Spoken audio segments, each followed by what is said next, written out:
there's not a, one size fits all answer for every customer, but, I think it is more difficult for sure today, maybe than in the past. But Yeah. How can you bring value, right? Because if you're bringing value, I think that's where you open the email. That's where you open the door. That's where you're like, let's talk on this phone, right? kind of being a chameleon a little bit to kind of meet each individual customer where they like. The ability to utilize AI to help point you in the right direction of at least the right series, can save, probably 10, 15 minutes per, item you're trying to cross-reference. And then if you have a list of parts where you might have 10 different part numbers, you could save significant time there.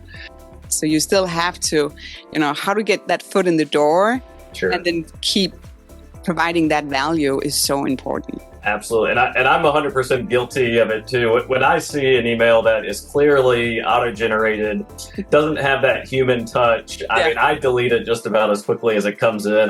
Obviously, I know what to be looking for. Yeah. With the doctor's office, I've been caught one time where I was sitting and waiting, and I was like, "Oh, what is this?" Right? And I'm like taking pictures, and then they log in, and I'm like, "Oh, I just like the devices." Well, that's me too. I'm doing the same thing. It's like, what kind of LED is this? Couldn't they make that smarter? Oh, yeah.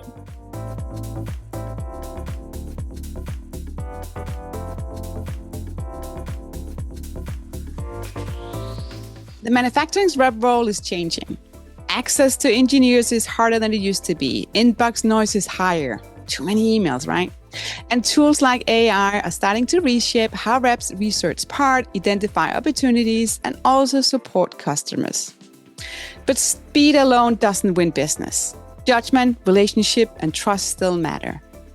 Welcome to Leadership Manufacturing Podcast. I'm your host, Sannah Vinding. I'm an engineer and go-to-market leader focusing on how leaders operate when complexity is high and the answers are not always obvious. This show is for leaders across manufacturing, distribution, and the manufacturing's rep community. We talk about practical leadership in technical environments. In today's episode, we're talking about how the rep role is evolving as AI and changing customer expectations reshape the industry. My guest today is Hunter Starr. He's the president of Performance Technical Sales. And Hunter works with OEM engineers and purchasing teams across the Carolina, supporting industries from industrial equipment to medical and automotive systems. We talk about how reps are using AI for faster research and cross-referencing, while still relying on relationship and adjustment to move opportunities forward. Enjoy the episode. Right. Thanks for tuning in to Leadership and Manufacturing Podcast. I am excited to be here, and I'm excited about my new guest because I want to welcome Hunter Starr. Welcome. Thank you, Sannah. I'm excited to be here. Yeah. So I had, AI, manufacturing rep, distribution, let's get into it. So I always love to go started, to talk about the passion. So what's your passion for the industry? Sure. Well, growing up, I was always fascinated with how things work. So I was always, in the garage, taking things apart, trying to put them back together. I've always kind of just been fascinated with, maybe what's going on behind the scenes. So, working with engineers and companies who are on the forefront of developing new products has always been really exciting to me. Yeah.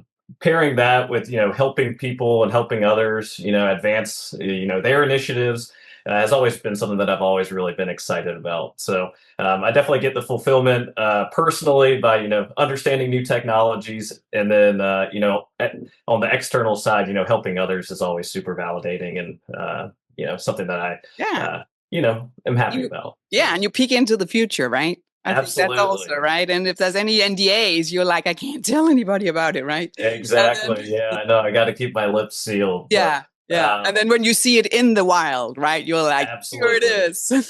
Exactly. Yeah. It's really, really exciting. And then, from being in design cycles take so long, it could be, 2-3 years sometimes before something hits the market. So, being able to, see the whole design cycle from, a pen and paper to, maybe out in the field, it's, just really exciting. Yeah, it is. I get proud when I see products I know I've been part of, right? Early, even if it's like 10 years ago, I'm like, that was the one, Absolutely. Yeah. There's definitely a few. And, our market, we have obviously lots of different types of industries, but the Southeast has quite a bit of off-highway vehicle manufacturers, Yeah. medical companies, military companies. So when it's just really exciting no matter what type of product you might see in the field, whether you're Yeah. driving down the highway seeing something on the side of the road, or maybe in the doctor's office. It's really exciting to kind of point things out and try to see, hey, maybe I should be calling on that customer Yeah. as well. So It's funny. I think with the doctor's office, I've been caught one time where I was sitting and waiting, and I was like, "Oh, what is this?" Right? And I'm like taking pictures, and then oh they yeah. walk in, and I'm like, "Oh, I just like the devices." Well, that's me too. I'm doing the same thing. It's like, what kind of LED is this? Couldn't they make that smarter? Oh yeah. So, okay, we have a passion for the industry, but okay, so I wanna hear more about with the industry and over the last couple of years. What have changed when you're leading your team, and how do you engage Sure. with engineers, and what's different when you compare 5 years ago to now? Absolutely. So I joined my company just about 10 years ago, and that was pre-COVID. So, going out and visiting with customers, getting those face-to-face meetings at that time, it felt very easy compared to today. Yeah, Now, I think, there's multiple layers to maybe why it's more difficult to be in person, hybrid schedules, with engineers maybe only being available small, maybe 2 or 3 days out of the week. yeah, Getting some of those face-to-face meetings can be difficult. So ultimately, it's on us as reps in the kind of in the future now to kind of meet our customers wherever they are. yeah, So whether that is in person, if that's a preference that they like, or virtually, just for ease of communication and being able to schedule things quickly.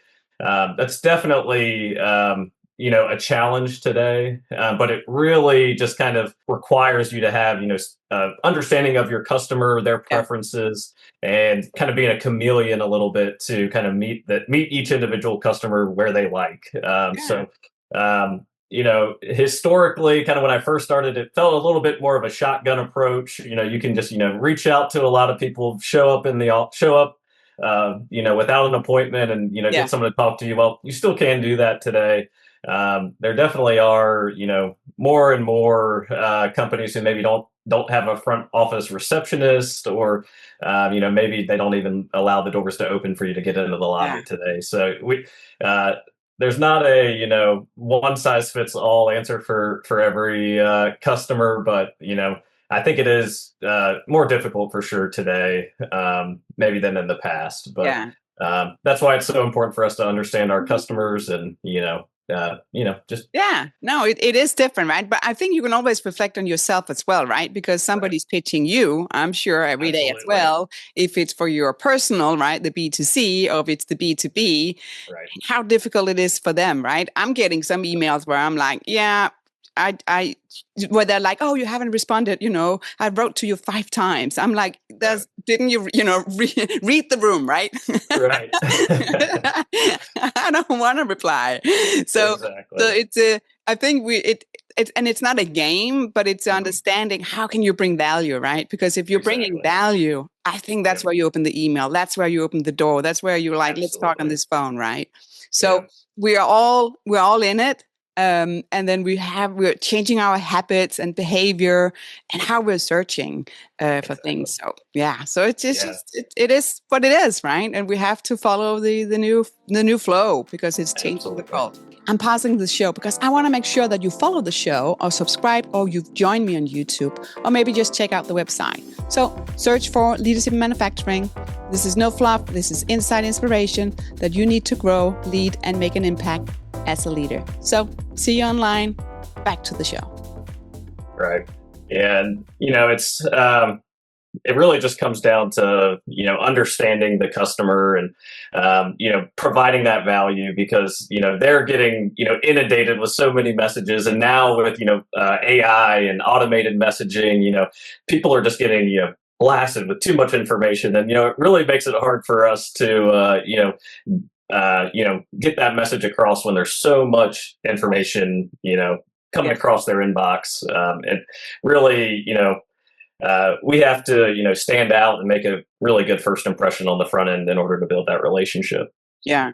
So you just mentioned, right, looking for products, or if you have you have to do cross-reference and stuff like that. So, Yes. but how are you using then AI today to do this cross-reference? And there's one more thing I want to ask, because that can be if you have bad data in, you have bad data out, right? So how do you make Exactly. sure that you trust that information when you're using AI? Sure. So I am by no means an AI expert, but we are utilizing AI. It's one of those things. I feel like if you don't adapt and utilize it, you're just going to kind of be left in the dust. So Yeah. currently today, we are utilizing ChatGPT. I believe we are in the process of evaluating some other tools, Copilot, and integrating those just for some of the security reasons, as well as integration into Microsoft Office and Excel. But before we were utilizing AI, cross-referencing parts was a huge time commitment, especially for some of our manufacturers who maybe have 20 different part or identifiers per part number. So the ability to utilize AI to help point you in the right direction of at least the right series, can save, probably 10, 15 minutes per, item you're trying to cross-reference. And then if you have a list of parts where you might have 10 different part numbers, I mean, you could save significant time there. What we will do is, it's not a perfect solution, but we have had, success with it, is, isolating a lot of our manufacturers' publicly available data into a defined, channel within ChatGPT. And I do find that output of information when I am looking for a cross-reference, when I'm telling it, hey, only look at these data sheets, don't look at every corner of the internet. It really has, provided better results. Now, is it perfect? Absolutely not. But I do feel like it'll get us, 75%, 90% of the way there. And then our team can then, put some humanity to the output from ChatGPT and, check it, make sure it's correct, make sure it meets the customer needs, and then, help form our, message to the customer on a product that they should be using. While we are isolating that information, it does take manual entry to update for new products, changes, and things like that. And I am hopeful that with some of the things we're doing with Copilot, we will be able to have more dynamic information in there. So I'm excited about the future of that. But we've kind of been on the I would say phase one of AI integration, and really excited to take it to that next step in the future. And it is. I think it's so important that you're actually leaning in, right? You're not just sitting and saying, "Oh, I want to wait," because I don't trust too much here, right? But you're leaning in. You're doing the validation. You're looking at it. And with the example you said, I think I always like examples. So it's like you have, all the ingredients, right, for your refrigerator, but you have to look at that date code. Exactly. Is it right or not, right?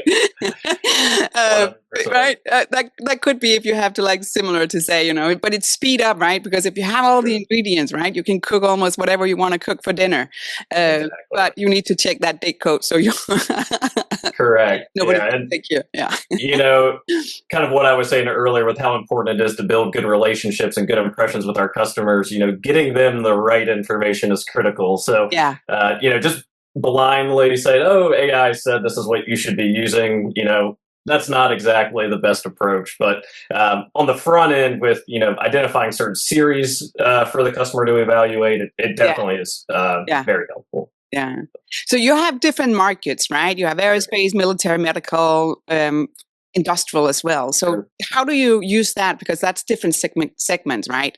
So Absolutely. how do you use AI, or how do you just your day to day? How do you reach these different verticals? Absolutely. So we are currently working on, some individual templates for, canned marketing messages that are, very concise, to the point for these specific industries. And, we over the years, we have had, templates on our, server that, our team can pull from. find that information, manipulate it to, message or get the correct message to the customer based on, maybe the specific products that they're utilizing. Down the road, I would love to be able to, be able to kind of roll those templates out into more of a, I don't necessarily want to say automated, because I don't want to just be spamming information to everybody, but for, maybe some of the, prospective accounts where, maybe we're not spending as much time day to day, where we maybe are, looking to, break into those down the road, being able to have, some form of relatively automated messaging that our team can then take and, directly send to those customers is really where I kind of see the future of, constantly contacting and, constantly contacting our customers and, helping our sales team build their pipeline for conversations. So right now it's really, just, taking our, experience in marketing to these individual markets, sharing them with our entire team, because while I have maybe company A in my territory, my guy in Huntsville, Alabama, he has a very similar customer. He doesn't necessarily need to reinvent the wheel on the messaging of everything. He might have to tweak it here and there, but in order to just not reinvent the wheel and, get information quickly to our customers, housing, relatively canned marketing messages that can be updated is something that I think is useful to our team in the field. Yeah, so work smarter, right? Exactly. Yeah. And, fortunately, we have lots of great resources at many of our manufacturers who have helped with, with images, specific messaging. Obviously, we, tweak and utilize just kind of our information and relationships to, I guess, highlight specific items for those customers. But it really does, in my opinion, in today's market, we have to be very clear about how we can help our customers, and not necessarily spoon feed them what we think they need, but kind of understanding, hey, this is a challenge you might be facing. This is a solution I can help you with. Why are we not having a conversation? And, for me, I like to keep information or messaging as concise as possible on the front end. So in my experience, I get the best response out of, basically, quick messages. Is this something that you need? Is this something I can help you with? And then have that conversation. Hopefully that leads to a virtual call, in-person call, demo, and kind of move forward to support them. But with all of the, auto-generated emails that are getting sent to people day to day, if you're able to, show, hey, I understand your problems, here's a solution, this is how I can help. Yeah. No, it's definitely right. But it's like it's the whole balance game, right? To be that human and the judgment around it and the relationship and build it and bringing that value. Exactly. And I think the landscape is just changing, right? Because we're like overflowed, right? With if it's emails, or it's overflowed with a phone call where you don't know the phone number. So I'm like, I'm not answering, right? So you still have to, how to get that foot in the door and then keep providing that value is so important. Absolutely. And I'm 100% guilty of it too. When I see an email that is clearly auto-generated, doesn't have that human touch, I mean, I delete it just about as quickly as it comes in. Obviously, I know what to be looking for. Yeah. Right. It's just like, why spend your time, right, on that? Because then if you actually then say something, that person will go after you, and then you have to get divorced again. Sure.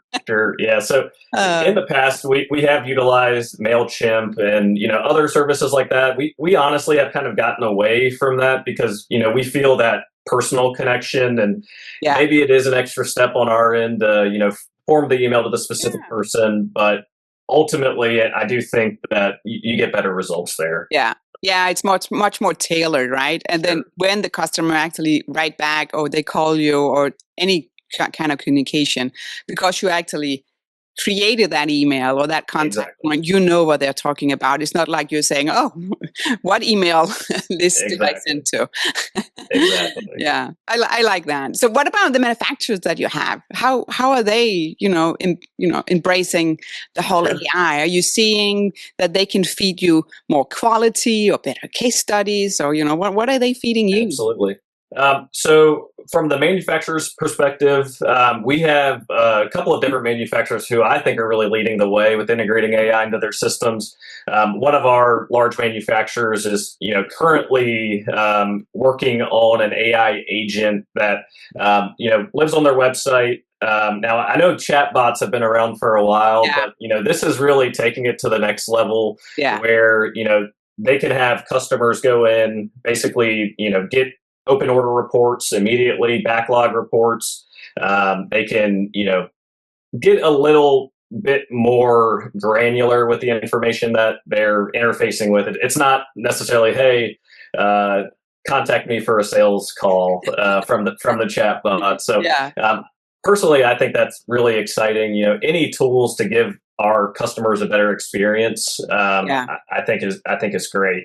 I know there are also some other manufacturers on our line card who are building similar field application engineer AI is yeah, kind of behind the scenes to help with product selection.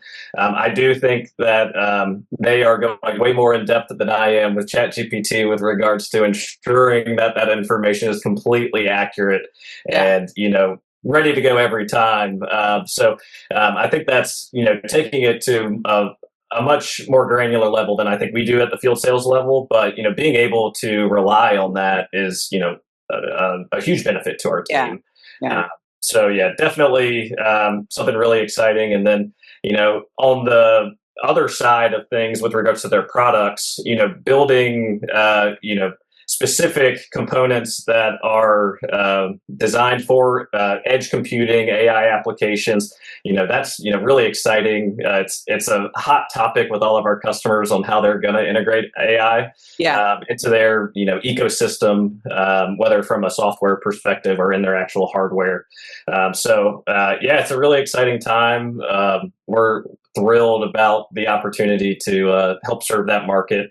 yeah, Every conference I go to, there's always big talk about data centers and how do we get in to help support those markets. And fortunately, the Southeast does seem to have quite a bit of activity there. So we're yeah, yeah, optimistic about the future of AI, both from a yeah. manufacturer's support side and then also helping build products that can help grow with Yeah. the whole AI Yeah, movement. and it is important, right, to find out where the AI, and if you call it automation with some of it, right, Sure, going through the data can actually get you there much faster for instead of you sure, sit there and have to do it manual, right? absolutely. Exporting, I don't know how many files to Oh yeah, analyze. I think it's good to do it and then look at it and then saying, okay, does it still make sense, right, of right. what I'm seeing and hearing? And then you can say, this one was not the right. So you Oh, for still sure, have to be critical thinking when you see something. It's absolutely. so important. But I love it that it can speed up a few things in the beginning, and then you can actually spend time on the more creative things of finding out how Absolutely, can I go to market with this. So for that's sure. And awesome. I'm really excited about integrations with Copilot because of Uh, now I am pretty good in Excel, but when I need to do a pivot table or something like that, if I could just say, "Hey, this is how I want to see the data," pull Yeah. it this way, especially when I'm reviewing sales data for our team, Yeah. it's just I can't. I'm very excited about how I can use it in my day to Yeah. day. Yeah. It's like when you have like self-driving cars as well, right? It's like Absolutely, yeah. oh, I just do actually just parallel wrote. parking. I want that. No. Yep, I actually rode in my first one in Austin a couple weeks ago, and Yeah. I had a great experience. I really Yeah. enjoyed it. Yeah. Now I don't know if I'll do it every day, but I enjoy driving. So, Yeah. Yeah. but it would be nice to be able to sit in the back seat and do emails on the way to my next account call. Yeah, right. Your own chauffeur now.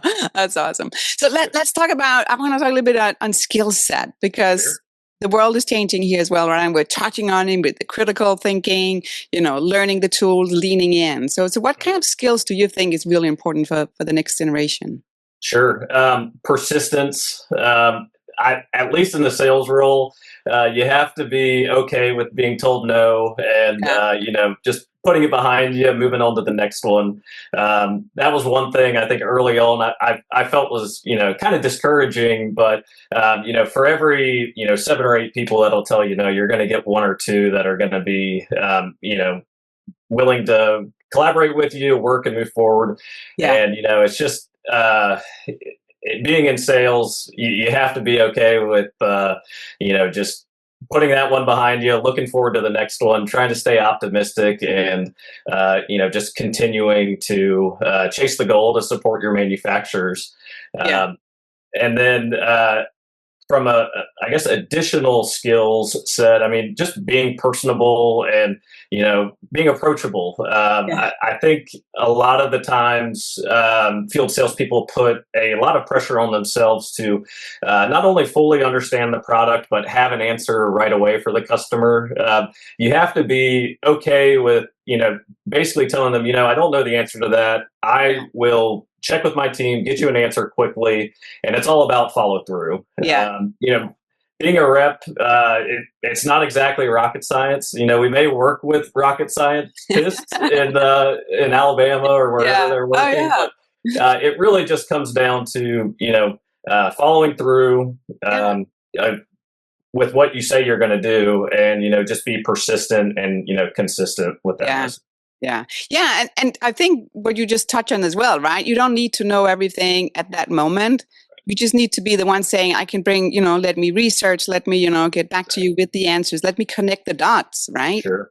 And then Absolutely. You can actually have the solution, or maybe you can, go from there. For sure. And I think having that structure gives so much more trustworthy, right? Because if you were sitting there and just could shoot out like this and saying, oh, this is the answer, this is the answer, this is the solution, right?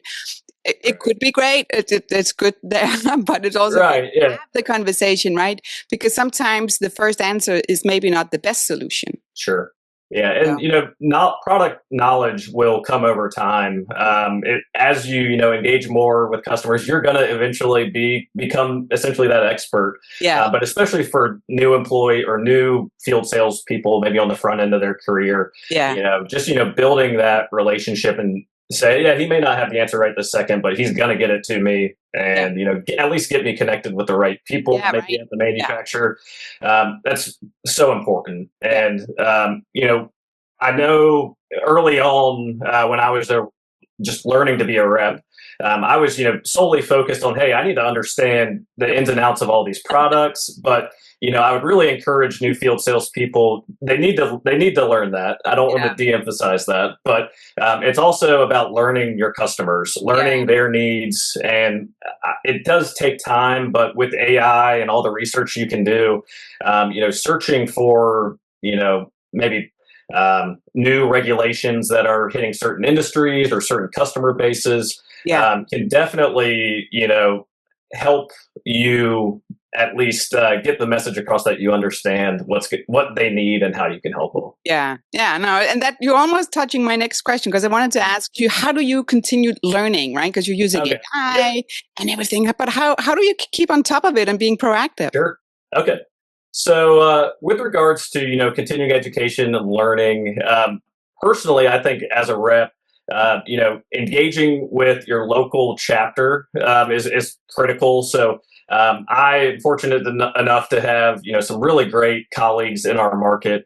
We collaborate, work together. We work on things for the Carolinas ERA, but then we also will bounce different ideas off each other. It's a really nice kind of ecosystem, I think, that we have here in our market. But being able to whether it's about certain customers or certain technologies that we should be looking at, that's certainly helpful, and we all kind of grow together. I think kind of in the shared experience of being a rep. And then also personally, I've been pretty heavily involved with the ERA's Next Gen group. It's a really great group of, relatively new folks to the industry, and we'll build, content quarterly to share and bring in speakers. Yeah. I've been fortunate enough to collaborate a lot with Rob Brunson and Emily Bannister, who I think would also be a good candidate for an interview at some point. But we have collaborated over the past 3 or 4 years to help educate newer reps into the industry, and super fulfilling. I've really enjoyed collaborating with them and everybody within the group. So that is definitely something that I would encourage all reps to try to get their newer employees to join. There's also some really great programs within ERA, ECIA, and personally, I've participated in CPMR, which is a 3-year program for certified professional manufacturers reps. For anyone interested in, looking to become, owner and, operate a rep firm in the future, a wonderful program that I couldn't recommend more. But for those who maybe are, new to the industry, just starting out as a rep, there's a similar program, CPSC, Certified Professional Sales Consultant, which was incredibly beneficial to me when I first started. It's overall a course on the consultative sales approach, really about asking the right questions, identifying areas where customers might need help, and that's the perfect area for you to then help them. So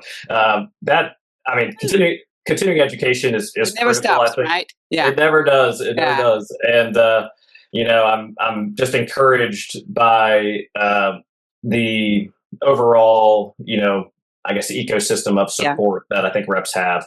And and you have to lean in, right? And use it as well, right? And that's what you're doing, because it's right there. So, take that advantage of it.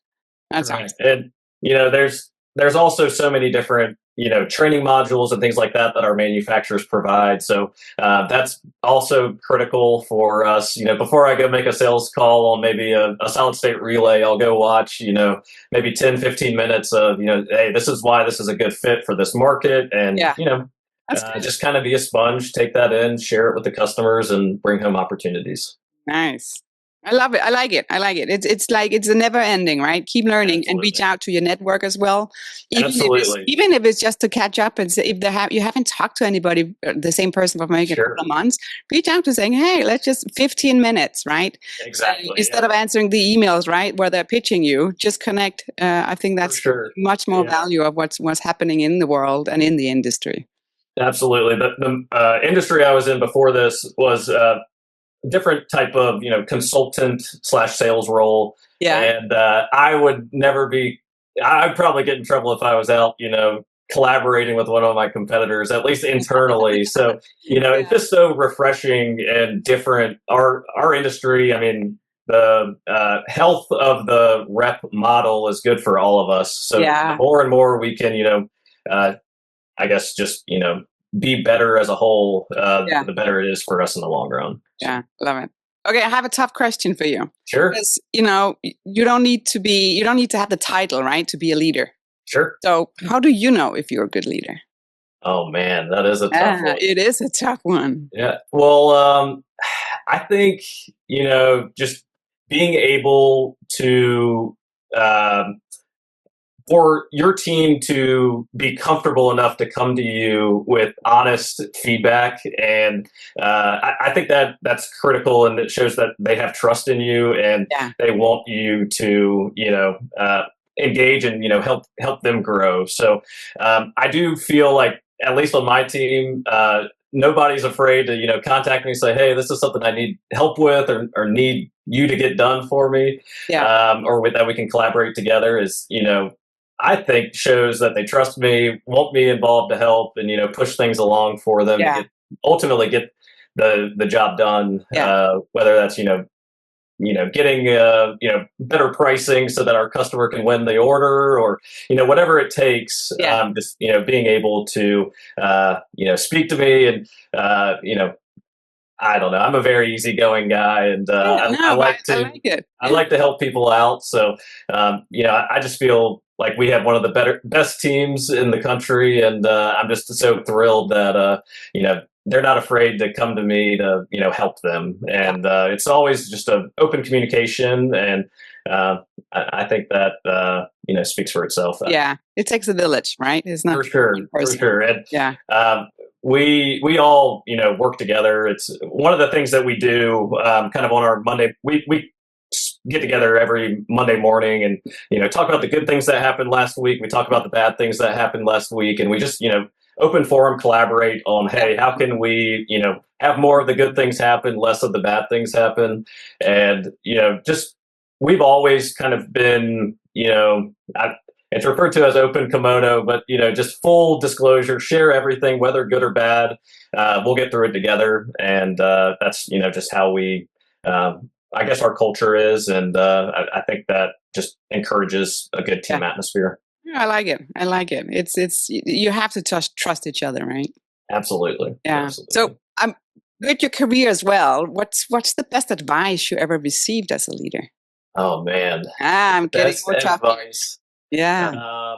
Let's see. The best advice I've ever received was probably so I was in Boy Scouts, and I guess be prepared was one of the mottos there. So Yeah. I think now there's always going to be a situation or a scenario that pops up that you may not have foreseen, but just when something's going to happen, absolutely make sure you're prepared for it. And then you can't prepare for every single scenario, but if you are doing everything you can that's within your control to move forward, I think you're going to be successful. And when those curveballs come your way, they might be a little shocking in the moment, but you just have to rely on your instincts and move forward with good intentions. Right. Yeah, right. There's only one way. Move forward. Absolutely. Yeah, you can sit and cry and look backwards sometimes, but it's all you have to move. Absolutely. Okay, last question, Andrew. So if you could go back in time and you have to give yourself like an advice, and let's just say 10 years ago, what would you say? Oh, man. Let's see. I would probably say, there are going to be little things that kind of pop up here and there that you may not expect, but don't necessarily take what first comes, what you may think is a negative, and take it as that. While it may not be the news you want to hear, try to spin it into an opportunity that you can then move forward, grow from, and just adapt and move forward. There's always going to be disappointments that come your way. That's just human nature. That's life. But don't take yourself too seriously, and then also just this is a situation. What do we have to do to move forward? And just be confident that you're gonna do what you need to do to get there. Yeah, I like that. It's really, you're right. You have to have that positive hat on. Absolutely. And sometimes you are getting these curveballs, right? Where maybe you decided it, or maybe you did not decide it. It was just what happened in the world, or in your life. Absolutely. I'm sure I got it from my dad, but I'm an eternal optimist, and it probably drives my golfing buddies crazy because whenever they hit a bad shot, I'm always like, "Oh no, good, you'll be all right, you'll get through it." But I do think that's incredibly important, and helps you be resilient because for sales call, you're only going to maybe hit 1 or 2 out of 10 that you come across. So you have to be okay with that, and just excited to move forward to get the next one. Yeah, I'm a positive as well. And sometimes if there's something really bad happening, right, I'm like in my brain, I'm like, okay, next week it'll be funny. Oh yeah, 6 months it'll be funny, but I can't joke about it right now. But even if it's for me, right, I'm like sitting there like, oh my God, this is like, and then I'm like, okay, I got a story. For sure, absolutely. So Hunter, thank you so much. I love to hear what you shared about the whole AI journey. I think it's so important that to lean in and to learn. And I think I got some tough questions for you about leadership. So thank you so much. So perfect. Thank you. Your honesty about it. Absolutely. Thank you for the opportunity. I'm really excited to connect, and I just really appreciate all you're doing for the industry and manufacturing. This conversation was a reminder that speed alone doesn't create value. Judgment does. Hunter shares how AI can help reps move faster with research, messaging, and part selection. But the real advantage still comes from relationships, follow through, and understand what customer actually need. We also talk about leadership without titles, the importance of open communication with teams, and why persistence is still one of the most important skills in technical sales. If this episode resonated, please share it with somebody working in the manufacturing distribution on the manufacturing rep community. Thanks for listening to Leadership Manufacturing Podcast. See you next time.